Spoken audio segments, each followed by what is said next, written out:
It is truly Chili Pepper Madness in the Chili Pepper Madness kitchen today, my friends, because today we are making Chili Colorado.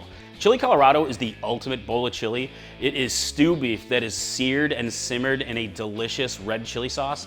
It is ridiculously delicious, and I think you're gonna love it. So first we'll make our chili sauce, and I have a lot of chili peppers here. Chili Pepper Madness, you know. I have 6 ancho peppers, 6 guajillo peppers, 2 pasilla peppers, and I have 3 chile de arbol peppers. And you can use fewer of the chile de arbol for less heat. But first thing we want to do is remove the stems and seeds from our peppers. So you can go ahead and just pull the stems off, and you can just start to pull the peppers apart a bit. And if you want, you can use a pair of kitchen scissors to kind of snip them to make it a little easier for yourself. And just go ahead and remove any excess seeds from within. You can strain them out later if you want to, but it's just a little easier to do it now. All right, last pepper here. You can see all the seeds and stems from just this many chilies. All right, I got these ready. Now let's toast up our chilies. So for toasting the chilies, get a pan or the pot that you're gonna use to make the chili, heat it up to a good medium to medium-high heat.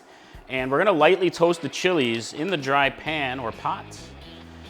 And you only need about a minute, maybe 2 at the most per side. You're really just loosening up the skins and loosening up the oils in the peppers and developing the flavor here. So do it in batches if you need to. You will start to smell the peppers as they're starting to lightly toast, and it smells delicious. Just be careful not to burn them. All right, all my peppers are nicely toasted, so get them moved over to a glass bowl, a heat-proof bowl. Go ahead and cover them in very hot water, and we're going to rehydrate them for a good 20 minutes or so until they get nice and softened up. Let's brown the beef. So here I have a 2.5-pound chuck roast, and you can use other cuts of beef, but this recipe really benefits from the low and slow cooking process, so stew beef is ideal here. Chuck roast is great. And you're gonna cut it into anywhere from 1/2 to 1-inch chunks. Really what you consider more bite-sized pieces. And you can definitely go larger chunks if you'd like to. All right, got my beef all cubed up to the sizes that I prefer. And we're gonna get everything transferred over to a bowl, and let's go ahead and season these up. So for seasoning the beef, it's just a light seasoning. We're gonna use salt and pepper. So really salt and pepper to your personal tastes. Get this all mixed in. Go ahead and mix it up in the bowl. And also a 1/4 cup of flour. This is all-purpose flour. So the flour here is going to help get a nice browning sear on the meat, but also it's going to help as a slight thickening agent for your chili as well. Get it nicely coated, like so. All right, we are good to go. All right, I got my chilies all softened up here, so I'll go ahead and transfer them to a food processor here. It's okay if you got a couple seeds in there. And I'm gonna use about a cup of my soaking liquid to keep the sauce nice and loose. There's definitely a lot of nutrients that gets leached into this water here, so it's definitely very good for cooking still. Although it has a slight bitterness, so you could use fresh water if you'd like. And also I'm going to use here for seasonings a tablespoon of Mexican oregano, along with a teaspoon of freshly ground cumin. And for myself, I'm gonna add about a tablespoon or so of cayenne for a little pop of heat. Now we'll process the sauce here.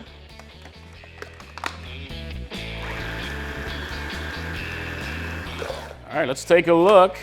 Yep, it's very thick at this point, so I'm gonna add a little bit more of the soaking liquid to loosen it up a little bit. But you can see here by the color of it, it's a really deep, rich red. Very earthy color, earthy flavor, very delicious. All right, look at that, nice and thick, but it's loosening up nicely. Now I'm gonna go ahead and strain the sauce. You can use a strainer, or I like my food mill for this one.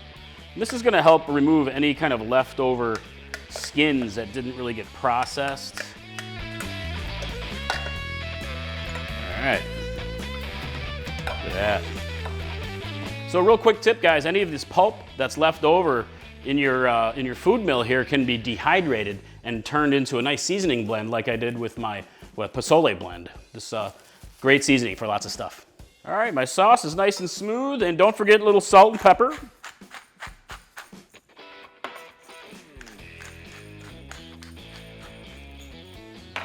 And this actually is a very versatile sauce. You can use this in many different recipes, so it's good to keep this one on hand. All right, let's make the chili. Get yourself a large pot, heat it up to a good medium-high heat, and we're gonna heat up a couple tablespoons of olive oil. And we're gonna go ahead and sear our beef in batches. You wanna get a nice sear on these. Listen to that sizzle. And you really only need a couple minutes per side. Get them nice and browned.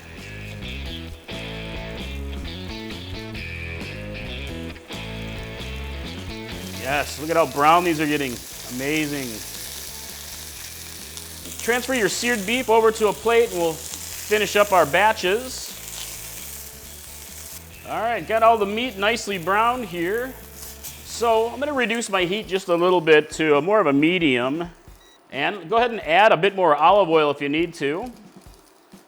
And next, we're gonna cook down some onion. So I have a medium-sized onion chopped, and a couple of jalapeno peppers. And you can use bell pepper if you'd like for a milder version, but I usually go with the jalapeno or serrano. Cook these down for about 5 minutes or so, 4 to 5 minutes, and soften them up. You can scrape up some of those brown bits from the bottom as well. Got lots of flavor in there. Next, I have some garlic. I have 4 large cloves of garlic that have been chopped. I'm gonna cook it down for 30 seconds to a minute until you can smell the gorgeous garlic bloom. You know I love my gorgeous garlic. All right, next I'm gonna go ahead and add 2 cups of beef stock. And scrape the bottom of the pan a little bit to get some of those browned bits. And our red chili sauce here. Go ahead and add to the pot.